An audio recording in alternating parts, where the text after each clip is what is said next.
Bonjour à tous, c'est Edgeone et aujourd'hui on va parler de la 3060 Ti. Donc pour voir ensemble un peu tout le tour, donc son prix, sa puissance et voilà pour quel type de personne elle sera le plus utile d'être achetée. Donc on va commencer déjà par son prix. Donc elle est proposée au prix de 419 euros en Founder Edition. Donc à mon avis les prix custom c'est en général 50 ou 100 euros de plus. Donc voilà, après avoir en fonction des revendeurs. Mais voilà, donc on peut se baser sur une base d'à peu près 419 euros. Donc ensuite en technique, donc elle a 8 Go de RAM en DDR6. Sa fréquence est à 1700 MHz et elle a environ 4800 coups à cœur. Donc voilà à peu près pour les principaux points techniques. Donc elle est donc pour parler on va dire vraiment officiellement, sans rentrer dans les détails trop techniques, elle est à peu près 10% moins puissante qu'une 3070. Et en rapport qualité-prix justement elle vaut le coup parce que la 3070 est à presque plus de 100 euros plus cher.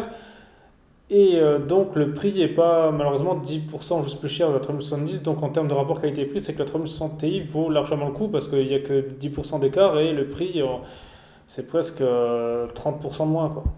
Donc aussi en notre comparaison, elle est un tout petit peu plus puissante que la 2080 Super et elle est 33% plus puissante que la 2060 Super. Donc ça veut dire que pour moi, elle vaut le coup de l'acheter à partir si vous avez un matériel équivalent ou inférieur à une 2060. Là, pour changer de carte, là, ça vaut le coup de mettre 400 euros pour un truc qui sera au moins 30% plus puissant. Donc là, ça vaudra vraiment le coup.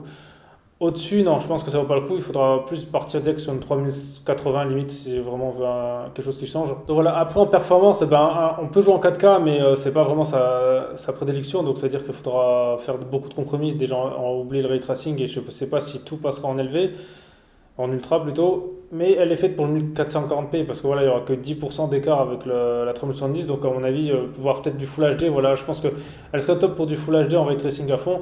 Peut-être en 1440p, il faudra peut-être baisser un peu certaines caractéristiques en fonction de la taille du jeu, mais voilà, donc sinon, elle vaut quand même le coup. Voilà, je pense que si vous préférez économiser votre argent, je pense que ça vaut le coup de partir sur celle-là plutôt que sur la 3070. Je pense que donc c'est pour ça que je pense que cette carte peut vraiment faire de l'ombre à la 3110 parce que justement son prix est vraiment très agressif. Et aussi comparé à la MD 6800 qui est vendue 589 euros. Donc là ça fait presque 170 euros d'écart pour une performance qui est aussi aux alentours de 10%. Donc là c'est sûr ça va encore moins le coup d'acheter la AMD. Après il faudra voir dans le futur les optimisations, mais pour l'instant c'est une carte franchement je pense que ça vous permettra vraiment d'avoir du ray tracing confortable déjà en 1440p accessible. Donc comme ça, vous pourrez déjà justement avoir une belle expérience de jeu sans trop, on va dire, vous ruiner, même si c'est comme déjà une certaine somme. Parce qu'on est cette carte justement, elle peut rentrer dans une config qui coûtera aller aux alentours des 1000 euros. Ça peut le faire une config à 1000 euros avec cette carte. Donc voilà, donc c'est bien qu'NVIDIA justement ils sortent d'autres cartes pour un peu tous les budgets. On va dire que peut-être qu'il y aura, je pense, encore des. C'est une TI, de toute façon, je pense qu'il y aura une 3060 normale qui sera peut-être sûrement encore moins chère.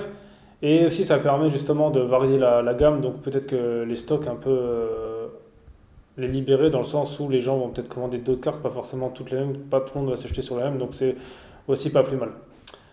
Donc voilà, je pense un peu avoir fait le tour parce que c'est vrai qu'il n'y a pas grand chose d'autre à dire sur cette carte, hein. Après, juste en termes de consommation de watts, elle est à 200 watts, donc ça va. C'est pas non plus énorme. Et en bruit, tout ça, la Founder Edition, elle est vraiment pas mal. Elle a pas de problème de chauffe. Voilà, le bruit est bon. Donc maintenant, après, à voir sur les autres versions, parce que Founder Edition sont toujours en général impeccables là-dessus. Mais maintenant, les versions custom, il faut voir, on sait jamais. Après, la plus grande différence en fait entre elle et la 3070, c'est la fréquence qui est plus basse. Donc peut-être qu'avec un super système de refroidissement, il y aurait moins de l'overclocker et avoir une carte qui serait similaire à la 3070. Donc là, peut-être ça vaut encore plus le coup de l'acheter parce que si on peut l'overclocker, il y a moyen de gagner quelques pourcentages et là, l'écart de prix sera encore moindre. Donc ce serait peut-être quelque chose qui, je vous conseillerais, ce serait peut-être là intéressant justement d'acheter une Founder Edition avec un bon système de refroidissement, voire même si on peut mettre un waterblock dessus. Et là, franchement, vous verrez que niveau prix, ça vaudra vraiment le coup. Donc voilà, sinon, si vous avez d'autres questions, dites-le moi dans les commentaires. Voilà, c'est des choses que je n'ai pas dit ou des choses que vous voulez savoir. Sinon, merci à tous d'avoir regardé cette vidéo. C'était Edge One. On se retrouve très vite pour une prochaine vidéo.